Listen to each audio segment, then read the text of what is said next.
And welcome back to 0% Interest. Today is, it's a day where we had to have a video. Today is a day where we had to do a beer review and have a video.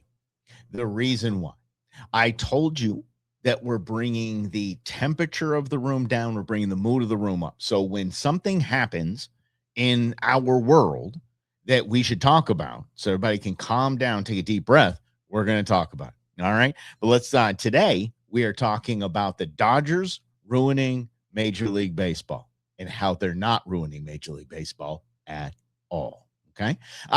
Before I get to the beer we're going to review today, I'm an unapologetic Dodger fan. I was born and raised in the LA area. Went to countless Dodgers games at Dodger Stadium with my dad and with my family, and then with my kids most recently. So I'm unapologetic Dodgers fan. So today we're going to be dealing with the Sierra Nevada Trail Pass series, and this is the Juicy IPA. Now, understand that their regular IPA, their Trail Pass IPA, I love. It's a staple in my fridge. Have it all the time. Then I saw Juicy IPA. Oh, you had me at Juicy. I tell you, you had me at Juicy. Let's get this thing going, shall we? All right. A little bit of beer splash on our. Let's get that little pour in our We the People glass. And all right, looks a little bit hazy. So here we go. Sierra Nevada Trail Pass Juicy IPA. Cheers, everybody.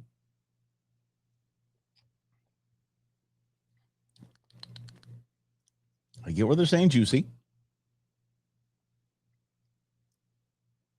Very punchy. All right. We'll get to that as we move along. First of all, let's talk about the Dodgers acquiring Tarik Skubal from the Detroit Tigers, and a beer from yesteryear that I remember when we were drinking beer was called Quit Ya Bitchin'. Quit Ya Bitchin'. It's time to be over this. The Dodgers are not buying baseball. The Dodgers are not ruining baseball. The Dodgers are changing baseball. And some might say, oh, well, they're causing a walkout. They're causing a strike. No. The teams that aren't paying their players are causing a strike. Teams that aren't paying their players are the ones that are screaming and crying. And by the way, their fan base has every right to scream and cry and look at the Dodgers and flip them off, rah, rah, rah, rah, gnashing of teeth. They have every right to do that. Every single right to it, because their ownership is failing them. And they look at the Dodgers where the ownership is not failing them. And then these Dodger fans got it made. You darn right we do. And the Dodgers getting a two-time Cy Young winning pitcher for nothing is pretty damn impressive. But let me show you why we're doing this and why people need to calm down when it comes to the Dodgers. See, if the Dodgers hadn't paid Shohei Ohtani $700 million, we wouldn't be having this conversation. We wouldn't be. They could have a high payroll like the Mets. They can have a high payroll like the Padres. They can have a high payroll like the Blue Jays. Hell, the Blue Jays paid Vlad Guerrero Jr. $500 million. And he hasn't hit a home run at home this entire season. So just spending money on a player doesn't work. But let me talk to you about the Dodgers. The Dodgers are changing baseball back to the Steinbrenner days. Now, the reason why the Steinbrenner days were, the evil empire of the Yankees is because the Steinbrenner ran the Yankees like a business. This wasn't a vanity project like most of the ownership, like the guy that just bought the Padres. This guy, that's an Instagram move.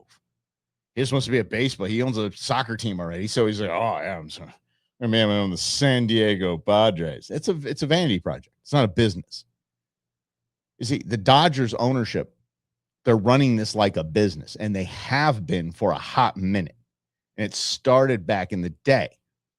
A lot of the other owners are upset with the Dodgers because the Dodgers are just doing it right. They're calling him out on this. You are running this like a vanity project. We are going to run this like a business. And we're going to make moves that put butts in seats. We're going to make moves that sell jerseys. And we're going to make moves that make an impact on the field right away for a winning record. That's running it like a business. And going back to the Shohei Ohtani thing, by the way, this is well documented. The Dodgers have already made the $700 million back. Shohei is already profitable for the Los Angeles Dodgers. So that wasn't just spending to buy a ring. They were spending to make money, again, running it like a business.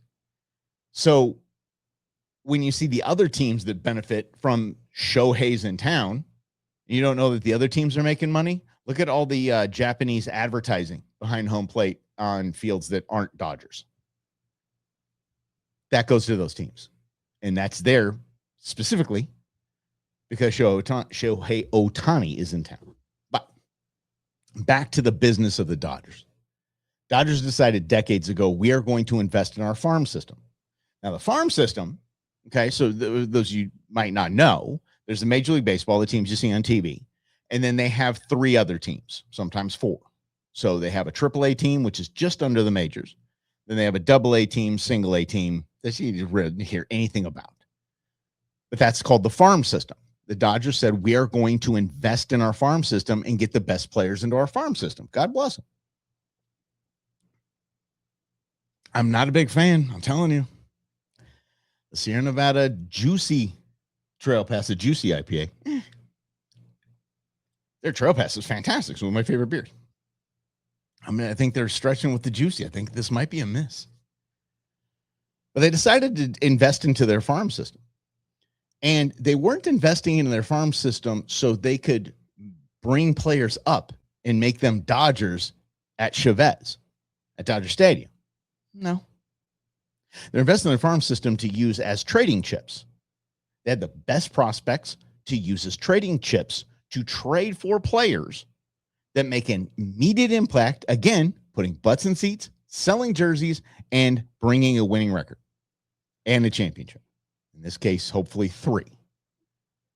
So that's how they're run. Their farm system, the Diamondbacks, Arizona Diamondbacks, bought into this.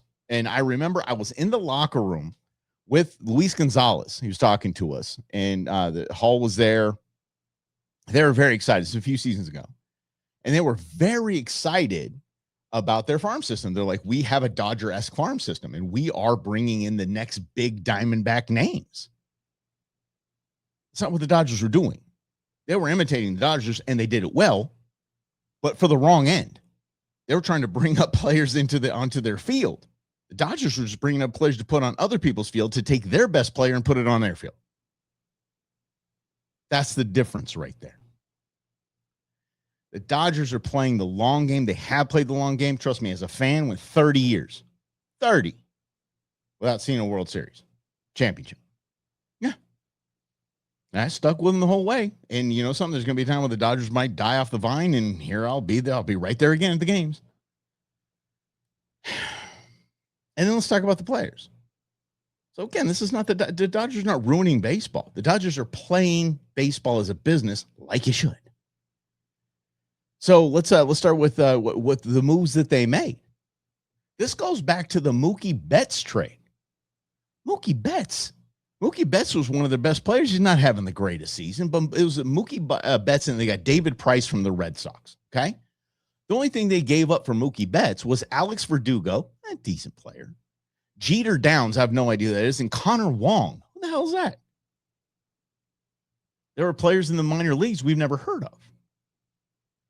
But the fact of the matter is, the Red Sox wanted to move on from Mookie Betts because Mookie Betts was their best player. They didn't want to pay him what he was worth. So they chose to move on from Mookie Betts and trade him with David Price. I'm going to bring up a couple more, and it's going to lead to my final point on the Dodgers not ruining baseball. It's just they're doing it differently.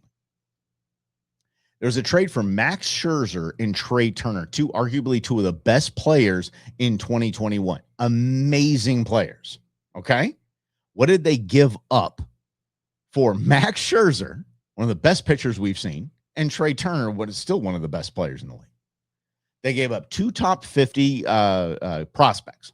So Kybert Ruiz and Josiah Gray, and a minor leaguers Donovan Casey and Gerardo Carrillo. Heard them? Nope. Again, came from the Dodgers farm system. Traded off to look at back in 2018. Manny Machado. By the way, Manny Machado has gone through a big maturing in his later years in pro baseball, and I'm actually becoming a fan. He's just it's Manny Machado. Who'd they give for Manny Machado? They gave Dean Kremer, Zach Pop. I can't pronounce that guy's name. Rylan Bannon, people you never heard of before. Tyler Glasnow and Manuel Margot. The Tampa Bay Rays didn't want to pay him. They didn't want to pay Tyler Glasnow. They're like, we're not going to pay you what you're worth. Dodgers like, we'll pay you what you're worth. As a matter of fact, we're going to give up Ryan Pepio and Johnny DeLuca. You might have heard of Pepio, but DeLuca, come on. They got Yu Darvish back in 2017, and all they gave up was Willie Calhoun, AJ Alexi, and Brendan Davis. They got Tommy Edman for a song. Tommy Tanks, the starting second baseman from the Cardinals, because the Cardinals didn't want to pay him. Cardinals didn't believe in him. They moved on from him. What do they give him? Alexander Albertus and Gerald Perez. Heard of him? No. Again, the Dodgers are treating this like a business, where the other teams, the ownership, are treating it like a vanity project. Jack Flaherty actually ended up going to the Tigers for just a song. They did a thing with Kimbrel as well. But here's the deal, though. Freddie Freeman was acquired in free agency. Shohei Ohtani in free agency. Kyle Tucker in free agency. And Edwin Diaz. But here's the deal. The Atlanta Braves wanted to move on from Freddie Freeman. They're like, you're too old. We're going to invest in younger talent. He's like, okay, I'll go back home to LA. And he's hitting World Series winning grand slams. Shohei Ohtani, by the way, with the $700 million contract, went to the Angels, said, this is what I'm getting from the Dodgers, and they said no. Then he went to the Blue Jays, said, this is what I'm getting from the Dodgers, and they said no. So everyone said no. Everyone wanted to move on. Dodgers was like, we got him. Kyle Tucker, same thing. Now, Kyle Tucker's not having the greatest season there is, but, I mean, whatever. He's not hurting anyone, and he's not with a rival. Again, Dodgers playing this like a business, and everyone else is homegrown. Oh, no, I'm sorry. I almost forgot about the number one home run hitting Dodger in Chavez history. That's Max Muncy. He's about to pass Eric Karros probably next season all time for most home runs hit by a Dodger. He was with the A's, and the A's just released him. The A's were like, dude, you're a head case. Get out of here. Dodgers said, we're not done with you, buddy. Let's give you a shot. And you know what? It's obviously paid off. Obviously paid off. And my final point about this, and this is the Dodgers not ruining baseball. Dodgers are treating this like a business. In any business, you have to have the right people in your organization, the people that fit in your organization. A lot of the interview process is, will you fit? Kind of getting a vibe of the person. Will you fit amongst us? And it's going back to the Manny Machados. It's going back to the Trey Turner, the Max Scherzers. Going back to the big name players the Dodgers brought in that didn't fit the vibe. That were more about the name on the back of their jersey instead of the name on the front of their jersey. And the team they have now is all about the Dodgers and the Dodgers alone. There's no mass egos on this team.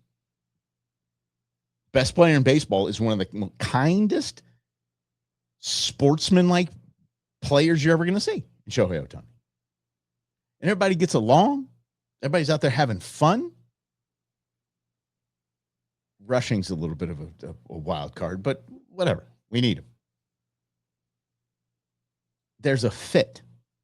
There's a winning attitude that is with this organization because it is built that way. The pieces of the puzzle fit in that way. And there's an expectation of winning. And if you don't think there's an expectation of winning, look at Shohei Ohtani's first 6 seasons with the Angels. They did nothing. I don't even think they made the playoffs. If they did, it was once, and they probably lost in the first round. And now, guys hitting 50 home runs and 50 steals in the game in a season. The hell happened? The right fit. Had nothing to do with money. Everything to do with fit. I was watching a game, and we were up by 4 runs. We're up by 4 runs in the top. I believe it was the top of the 9th. Up by 4 runs. Had Mookie and Freddie were on, and I think it was Muncy that grounded out. So Mookie and Freddie were in scoring position. Max grounded out. Mookie and Freddie were pissed. They didn't just trot back into the dugout like, okay, yeah, no, all right, we're 4 runs up. They were mad. There was an expectation. We know we scored. We have runners in scoring position. We're going to score. We're going to pad this lead. It's an expectation and an atmosphere of winning. The Dodgers flat out running it like a business. Now, I'll end with this before I say goodbye to this this Trail Pass Hazy IPA from Sierra Nevada. The deferment, I don't like. Not a fan. I'm just not a fan of it, and I think it's going to go away. I'm pretty sure it's going to go away. And if you don't know what I mean, Shohei Ohtani is a $700 million contract. He's paid $2 million a year for 10 years. $680 million payment at the end. If you're mad at that, which I think is kind of, okay, whatever. Okay. Everyone else had the opportunity to do it, by the way. Everyone else had the opportunity to do it. Nobody did it. Okay. Again, Dodgers treating this like a business, not a vanity project. By the way, it's a vanity. The vanity comes when you're winning back-to-back World Series. Put it that way. If y'all are mad about that, though, about the deferred payment, look up Bobby Bonilla. Look at Bobby Bonilla. I think this was the last year the Mets paid him. They deferred for like 30 years. I believe Charles Barkley had a similar contract in the NBA, something like that, his last year with the Suns. They financed it essentially, to put a mortgage on it. So it's nothing new. It's not too completely out of, oh my gosh. It was just the dollar amount, which again, the Dodgers have made back the $700 million. Again, it's documented. They've made back the $700 million. Tarik Skubal wanted to come to the Dodgers. It was on his list. So the whole, tears and all that, it did his press conference. Okay, whatever. I'm sure he left the press conference and started sizing his hand for his championship ring. We hope. That was the Dodger fans' hope. But non-Dodger fans, settle down. And, we might not have baseball. Maybe there's a walkout. Maybe there's a strike. Maybe there is because of it's not because of Tarik Skubal. It's not. There might be part of that. It might be a little slice of the culpability pie, but the majority of the pie, the responsibility of any kind of walkout are the teams that aren't paying their players, are the teams that aren't reinvesting in their team, period. And putting a crap product on the field. Their fault. I want baseball. I'm a baseball nut. I want baseball all the time. But we'll see we'll see. We'll see what happens. There's a conspiracy there that I'll give credit to. It was from Barstool Sports. There was a theory. The guy was putting the foil hat on his head and everything. He's like, okay, well, you hear me out. He's like, I think the ownership, the teams want to strike, so they just give any player they can to the Dodgers. They want the Dodgers to win 3 in a row. So there's a walkout. We'll see, or lockout, walkout, 1 or 2. Who knows? Jeez Louise. In the meantime, kids, still got a lot of baseball left. To quote the late, great John, that's my dad. A lot of baseball left. That's right. All right. So anyway, the Sierra Nevada Trail Pass Hazy IPA is not good. Sorry, Sierra Nevada. This is the first time you've screwed up. First time. Even your Hazy IPA was okay. Oh, I'm sorry. This is the Juicy IPA. The Juicy IPA, okay. It's punchy. It's light. It's not, there's nothing exciting about it. Your Trail Pass IPA is, again, out of this world. Fantastic. Right up there with Athletic IPA. The two are probably the top in the biz. But yeah, sorry. It just didn't hit. All right. So there you go. The Sierra Nevada Trail Pass Juicy IPA. It's all right. Every time I was hear the word juicy, do you guys remember the movie So I Married an Axe Murderer? Oh, every time I hear the word juice, I'm juicing. I've got a juice tiger. Such an underrated movie. She claimed that she was on the Weekly World News Garth Brooks juice diet. Oh, such a great movie. Whoa, man. Anyway, until next time, go Dodgers, and cheers, everybody. Seriously. I was super excited about this. I bought the variety pack just to get the Juicy IPA.